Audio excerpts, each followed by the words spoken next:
ನಾನು ಅದನ್ನೇ ಮಾಡೋನು. ನಾನು ಎಲ್ಲೇ ಇದ್ರೂ ಬದುಕ್ತೀನಿ, ಯಾರ ಹಂಗಲ್ಲೂ ಇರೋದಿಲ್ಲ. ನೋಡಿ ಶಿವಕುಮಾರ್, ನಾನು ಹೇಳೋದಿಷ್ಟೇ, ಕಮಲಮ್ಮ ಆಚೆ ಹೋದ್ರೆ ನಾನು ಹಾರಿಕನೇ ಆಚೆ ಕಳಿಸ್ತೀನಿ.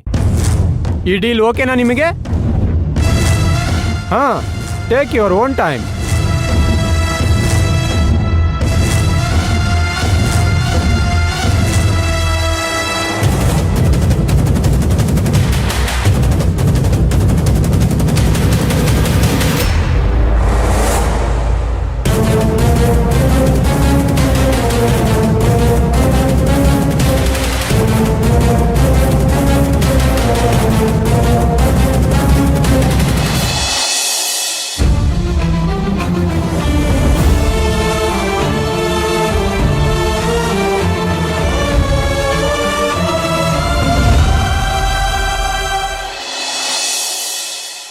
ನೋಡಿಯೋ ಅಯ್ಯಪ್ಪ, ಏಯ್, ಸುಮ್ನೆ ನಿಂತ್ಕೊಳಕ್ಕಾಗಲ್ವೇನೋ ನಿನ್ಗೆ? ಅವ್ರನ್ನ ಮಾತಾಡ್ಕೋತಿದಾರ ತಾನೆ, ನಿಂದೇನೋ ಮಧ್ಯದಲ್ಲಿ ಮಾತು. ಸರಿ ಬರ್ತೀನಿ, ನೀನು ಹೋಗೋಣ. ಹಾ, ಕೋಟಿ ಕೊಡು, ಬರ್ತೀನಿ. ಅದು ಕೋಟಿನ? ಹಾ, ಅದೇ ಕೋಟಿ. ಎಲ್ಲಿಟ್ಟಿದ್ಯಾ? ಏನೋ ಅದು ಅದು ಸೇಫ್ ಆಗಿ ಇಟ್ಟಿದ್ದೀನಮ್ಮ. ಅದೇ ಕೇಳ್ತಿರೋದು, ಎಲ್ ಸೇಫ್ ಆಗಿ ಇಟ್ಟಿದ್ಯಾ? ಅದು ಅಯ್ಯಪ್ಪ, ಪದೇ ಪದೇ ಹೊಡಿಬೇಡ ಅಮ್ಮ. ಇವಾಗ ಹೇಳಿಲ್ಲ ಅಂದ್ರೆ ಬಿಡ್ತೀನಿ ನಿನ್ಗೆ. ಎಲ್ಲ ಇಟ್ಟಿದ್ಯಾ? ಅದನ್ನ ಸೇಫ್ ಆಗಿ ಇಟ್ಟಿದ್ದೀನಿ, ನಮ್ಮಿಬ್ಬರು ಫ್ಯೂಚರ್ಗೋಸ್ಕರ. ಫ್ಯೂಚರ್ ಅಂತೆ ಫ್ಯೂಚರು? ನಿನ್ನ ತಲೆ ನಿಂದು. ಇವಾಗ ಇಲ್ದೇನೆ ಇರೋದು ಹಣ್ಣು ಮುದ್ಕಿ ಅಂದ್ಮೇಲೇನು ಕೋಟಿ ಇಟ್ಕೊಂಡ್ ಬೋಟಿನ ತಿನ್ಲಿ. ಎಲ್ಲ ಇಟ್ಟಿದ್ಯಾ?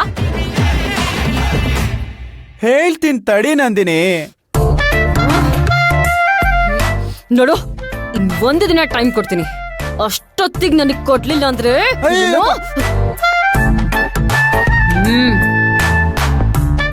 ಅಯ್ಯಪ್ಪ, ಹಾ, ಕೊಟ್ಬಿಡ್ತಾರೆ. ಆ 1 ಕೋಟಿ ಇರೋರ್ಗೂ ಅಷ್ಟೇ ನನಗ್ ಬೆಲೆ. ಆ ಕೋಟಿ ಏನಾದ್ರು ನಾನ್ ನಿನಗ್ ಕೊಟ್ರೆ, ಅದೇನು ಅಂದಲ್ಲ ಬೋಟಿ ಅಂತ, ಎಲ್ಲರೂ ಸೇರ್ಕೊಂಡು ನನ್ನ ಕೈ ಕೊಡ್ತೀರಾ.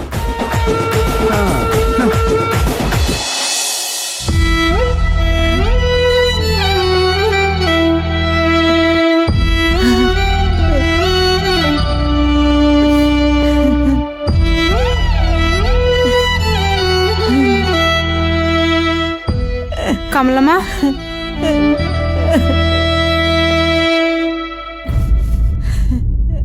ಯಾಕೆ ಕಮಲಮ್ಮ ಮಗು ತರ ಅಳ್ತಾ ಇದೆಯಾ?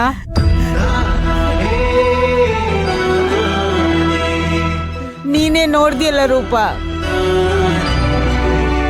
ನಾನು ಹಾರಿಕನು ಒಂದೇನಾ? ನನಗವ್ರ ತಾಯಿ ವಯಸ್ಸಾಗಿಲ್ವಾ? ಅದನ್ನೆಲ್ಲ ಏನು ನೋಡ್ದೆ ದರ ಅಂತ ಎಳ್ಕೊಂಡು ಹೋಗಿ ಆಚೆ ಹಾಕೋಕ್ ನೋಡಿದ್ರಲ್ಲ, ಇದು ನ್ಯಾಯನಾ?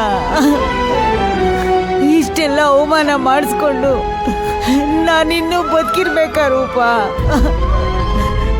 ನಾನಿನ್ನೂ ಇಲ್ಲೇ ಇರ್ಬೇಕಾ? ಈ ವಯಸ್ಸಲ್ಲಿ ಮಕ್ಕಳ ತರ ಇರೋರಿಂದ ನನಗೆ ಅವಮಾನ ಬೇಕಾ?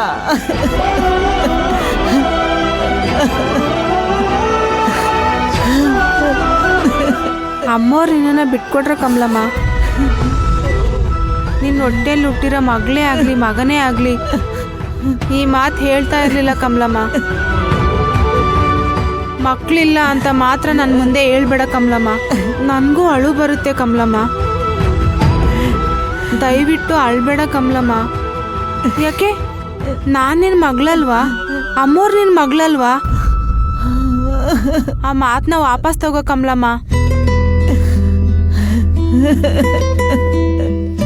ಏನ್ ಮಾಡ್ಲಿ ರೂಪ, ಅವ್ರು ನನ್ನನ್ನು ಹಾಗೆ ಹೇಳ್ಕೊಂಡು ಹೋದಾಗ ನನ್ನ ಕಾಲ್ ಕೆಳಗಡಿರೋ ಭೂಮಿನೇ ಬಿರ್ತಂಗ ಆಗೋಯ್ತು.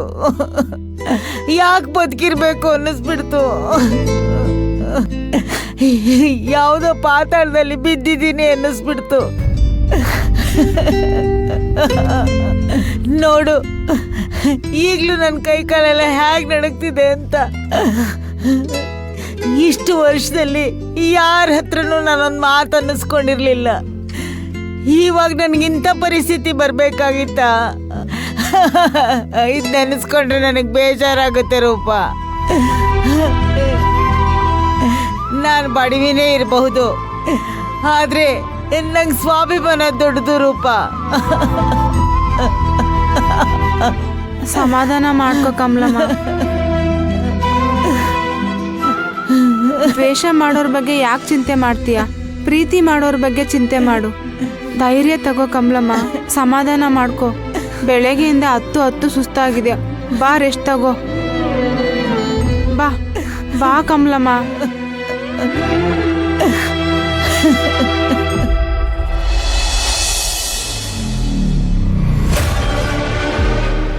ನೀನ್ ಹಾಕಿದ್ದ ಒಂದು ಸಣ್ಣ ಬೆಂಕಿ ಕಿಡಿ ಇಡೀ ಮನೆನೇ ಸುಟ್ಟು ಭಸ್ಮ ಮಾಡ್ತಾ ಇದೆ. ಶಿವಗಾಮಿ ಹುಟ್ಟಕ್ ಮುಂಚೆಯಿಂದಾನೇ ಈ ಮನೇಲಿರೋ ಕಮಲಮ್ಮನ್ ಅಡಿಪಾಯನೇ ಅಲುಗಾಡ್ ಹೋಗಿದೆ. ಅಶೋಕ್ ಅಂತೂ ನಾನ್ ಕುಣಿಸ್ದಂಗೆ ಕುಣಿತಾ ಇದ್ದಾನೆ. ಆಟ ಒಂಥರ ಮಜಾ ಇದೆ ಅಲ್ವಾ? ಎಲ್ರ ಜೀವನದಲ್ಲೂ ದೇವ್ರ ಆಟ ಆಡ್ತಾನೆ, ಆದ್ರೆ ಆ ಶಿವಗಾಮಿ ಜೀವನದಲ್ಲಿ ನಾವಿಬ್ರು ಆಟ ಆಡ್ತಾ ಇದೀವಿ. ಅವಳ ಜೀವನದ ಕಥೆ ನಾವ್ ಬರ್ದ ಹಾಗೆ ನಡೀತಾ ಇದೆ. ಅಂತ್ಯ ನಾವ್ ಬರ್ದಾಗೆ ಆಗ ಹೋದ್ರೆ ನಾವ್ ಗೆದ್ದ ಹಾಗೆ. ಇನ್ನೇನ್ ಅಂತ್ಯಕ್ಕೆ ಬಂದಾಗಿದೆಯಲ್ಲ. ಅಶೋಕ್ ಅಂತೂ ನಮ್ಮನ್ನ ನಿರಾಸೆ ಮಾಡಲ್ಲ ಅನ್ನೋ ನಂಬಿಕೆ ಅಭಿಪ್ರಾಯ ನನಗಿದೆ. ಹೇಗೋ ಈ ಮನೇಲಿ ಒಂದ್ ಹೆಣ ಬಿದ್ರೆ ನಾವೀ ಮನೆಗ್ ಬಂದಿದ್ದಕ್ಕೂ ಸಾರ್ಥಕ ಆಗತ್ತೆ.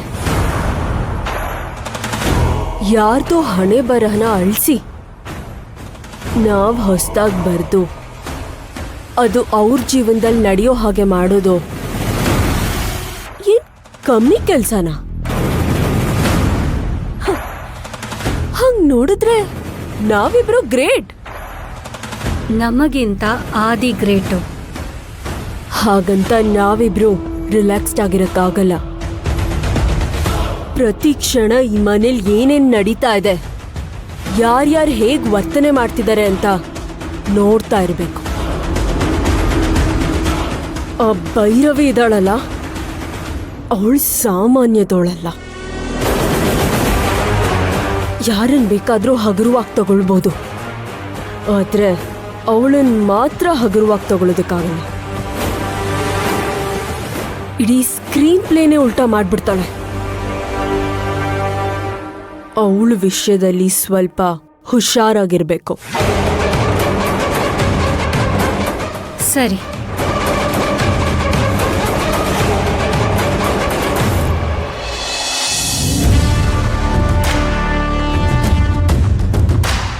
ಮೇಡಮ್, ನಾನು ಹೊರಡ್ತೀನಿ ಮೇಡಮ್. ನನ್ನ ಮೇಲೆ ನಂಬಿಕೆ ಇಟ್ಟು ಕರೆಸಿದ್ರಿ, ಏನೂ ಉಪಯೋಗ ಆಗಲಿಲ್ಲ. Sorry madam.